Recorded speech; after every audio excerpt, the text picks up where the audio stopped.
គុណខ្មែរទៅប្រកួតនៅស្រុកឡាវមានខ្មែរសន្លប់មានឡាវសន្លប់រសជាតិនៃមោទនភាពជាតិ Our Cola Our Pride នៅក្នុងដំណើរបេសកកម្មដែលអ្នកប្រដាល់គុណខ្មែរជាច្រើនរូបបានដឹកនាំដោយលោកសំណប់ទៅកាន់ប្រទេសឡាវដែលនេះមិនមែនជាលើកទី1ទេជាលើកទីច្រើនហើយបាទនៅក្នុងការដោះដូរបទពិសោធន៍នៃការប្រកួតប្រជែងគ្នាអញ្ចឹងខ្ញុំសូមលើកយកនៅលទ្ធផលទាំងប៉ុន្មានអំពីការប្រកួតទាំងនោះបាទនៅក្នុងនោះសម្រាប់ការប្រកួតរវាងកីឡាករ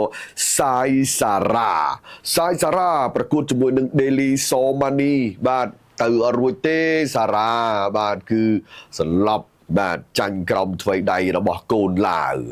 មួយទៀតវុទ្ធីម៉ារ៉ានិតបាទដែលជាកូនប្រុសរបស់លោកវុទ្ធី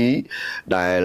ធ្លាប់បានធ្វើការប្រកួតប្រជែងដ៏ល្អនាពេលកន្លងមកក៏ចាញ់ដោយបោះបង់ការប្រកួតដែរ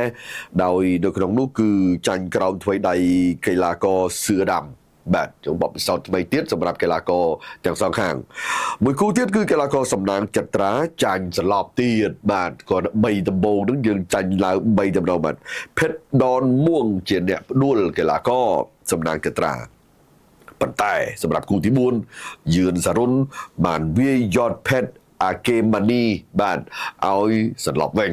បាទយើងការប្រកួតខ្ញុំមិនបានបញ្ជាក់អីទឹកច្រើនទេគាត់ថាសរុបជាសង្ខេបខ្លីៗអូយឌៀបជាមួយនឹងឈៀតៃលទ្ធផលបញ្ចប់ទឹកគឺស្មើគ្នាចំណែកឯលូញវ៉ាន់ឌីបាទលូញវ៉ាន់ឌីគឺស្ដារដើមបានមកវិញដោយផ្ដួលកីឡាករយ៉តផេធាឲ្យសន្លប់បាទហើយនោះមួយគូទៀតគឺដែនណេនហ្វុងនិងយ៉តសាឡាវ៉ាន់បញ្ចប់លទ្ធផលស្មើគ្នានេះជាបេសកកម្មទៅកាន់ប្រទេសឡាវថ្ងៃស្អែកសូមលើកយកបេសកកម្មទៅកាន់ប្រទេសចិនវិញម្ដងរសជាតិនៃមោទនភាពជាតិ Our Cola Our Pride